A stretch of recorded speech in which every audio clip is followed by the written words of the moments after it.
2023 का जो साल है वो ऑटो इंडस्ट्री के लिए मुश्किलात से भरपूर रहा। 55% की कमी सालाना बुनियादों पर गाड़ियों की जो फ़रोख्त थी उसमें रिकॉर्ड की गई है। मशहूर अली खान साहब ऑटो एक्सपर्ट हमारे साथ मौजूद हैं, उनसे इस पूरी सूरत हाल पर गुफ्तगू करेंगे कि आखिर इसकी वजूहात क्या है। मशहूद साहब बहुत शुक्रिया प्रोग्राम के लिए, आपने वक्त निकाला। जो 55% की हमने कमी देखी है इस ऑटो सेक्टर में, 2023 मुश्किलात से बड़ा भरपूर रहा। इसमें क्या एक्सचेंज रेट का जो फ़र्क आ गया ये एक बुनियादी वजह है? जो स्पेयर पार्ट्स हैं उसकी पैदावार बहुत हद तक कम हो गई है, इंपोर्ट पर हमने बहुत सारी पाबंदियां आयद कर दी हैं, इसकी बेसिक वजह है क्या है जो कमी सामने आई है? देखिए, इसमें तो कोई दो राय नहीं कि हमने देखा 2023 में इंपोर्ट पॉलिसी पे बहुत रिस्ट्रिक्शन रही है। इंपोर्ट पॉलिसी की वजह से आप देखिए कि इंपोर्ट कम हुई सीकेडीज, और हम इंडस्ट्रीज में देखा कि ऑटोमोटिव की प्रोडक्शन नहीं हुई। साथ साथ जो इस ऑटोमोटिव इंडस्ट्रीज में अगर हम देखते हैं जो सपोर्ट करता है वो आपको लीजिंग सेक्टर करता है, मगर लीजिंग रेट, इंटरेस्ट रेट इतना हाई रहा है इस साल कि लोगों की डिमांड और उनकी कसरत से बाहर हो गया। और जो तीसरा फैक्टर है वो ये है कि आपकी प्राइसेस बहुत ज़्यादा हाई हो गई और कंज्यूमर का जो परचेजिंग पावर है वो बहुत बुरी तरह से इस साल गिरा। आप देखें 29% की तरफ हमारा इन्फ्लेशन रहा है। इस इन्फ्लेशन पे इंटरेस्ट रेट इतना हाई होने पे कंज्यूमर के पास परचेजिंग पावर नहीं रही कि स्मॉल सेगमेंट्स पे वो गाड़ियों की इतनी पैदावार में अपनी शमूलियत हासिल करते या हासिल करते। ये सूरत हाल तो चैलेंजेस रहा है। दूसरा इसमें सबसे बड़ा फैक्टर हम जब देखेंगे 365 डेज होते हैं। इन 365 डेज में अगर आप गैजेटेड हॉलीडेज निकाल दें, संडेज निकाल दें, तो तकरीबन 250 डेज बनते हैं, 275 डेज बनते हैं। उसमें से इंडस्ट्री 120 डेज बंद रही है।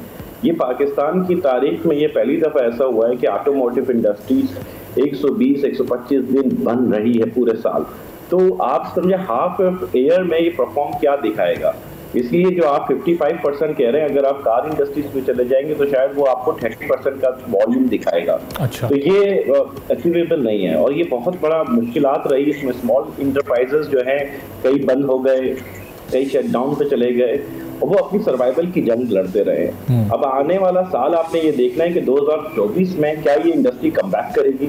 जो फैक्टर्स अभी दिए गए हैं 2023 में, अगर यही चीज रहेगी तो 2024 इस इंडस्ट्रीज के लिए बेहतरीन साल वो भी नीचे चला जाएगा। अच्छा, तो मशहूद साहब ये अगर कमबैक करना है 2024 में और ये रिकवरी करनी है, इस 55% की जो कमी है अगर इसको वापस कोई 20 या 10% तक भी लेकर आना है, तो उसके लिए फिर क्या गवर्नमेंट के साथ बैठकर पॉलिसीज़ आप लोग को भी डिस्कस करनी पड़ेंगी? जो इंपोर्ट पॉलिसी है इसमें कोई बड़ी तब्दीली लानी पड़ेगी, चूँकि अगर ये सिलसिला इसी तरह चलता रहा तो फिर ये 55% से नंबर बढ़कर कहीं 70-75% तक ना चला जाए। बेशक आप सही कह रहे हैं। इस इंडस्ट्री को अगर रिवाइव करना है तो गवर्नमेंट को इनिशिएटिव बड़ा स्ट्रॉन्ग लेना है। उस गवर्नमेंट्स के साथ साथ ओईएम्स को, जो पाकिस्तान में इस वक्त एग्जिस्टिंग ओईएम्स काम कर रहे हैं, उनको अपनी लोकलाइजेशन के पर फोकस करना होगा कि लोकलाइजेशन का लेवल इंक्रीज करें, क्योंकि इंपोर्ट बेस्ड ये मुल्क 76 ईयर तो चल पाया मगर आगे नहीं चल पाएगा। आगे अगर आपने परफॉर्म करना है तो आपको अपनी लोकलाइजेशन के लेवल को इन्हांस करना पड़ेगा। तो यही एक नई पॉलिसीज आपको इंट्रोड्यूस करनी पड़ेगी जिसमें आप अगले 2024 में एक प्लान बनाएं, स्ट्रैटेजिकल पॉलिसीज बनाएं जिसका इम्पैक्ट एक कंज्यूमर, एक आम आदमी पे आए। इस वक्त जो एलीट क्लास है वो सस्टेन भी कर रही है, वो एक सेगमेंट है वो ले भी लेगा, मगर एक आम सारे गाड़ी खरीदने से कासिर है। तो मशहूद साहब, जिस तरह एक आम सारिफ की आपने बात की, एक मिडिल क्लास या लोअर मिडिल क्लास बंदा जो कि अपनी कोई जमा पूंजी खर्च करके गाड़ी ख़रीदने की कोशिश करता है, वो गाड़ी की कीमत जब तक वो उतनी कीमत जमा करता है उतने अरसे में गाड़ी की कीमत कहीं आगे जा चुकी होती है। तो इसका मतलब आने वाले कोई 6 माह, 8 माह या साल, 1.5 साल में भी गाड़ियों की कीमतों में कोई कमी आप नहीं देख रहे, यानी एक मिडिल क्लास की रेंज से अब एक छोटी और आम गाड़ी भी बाहर हो चुकी है।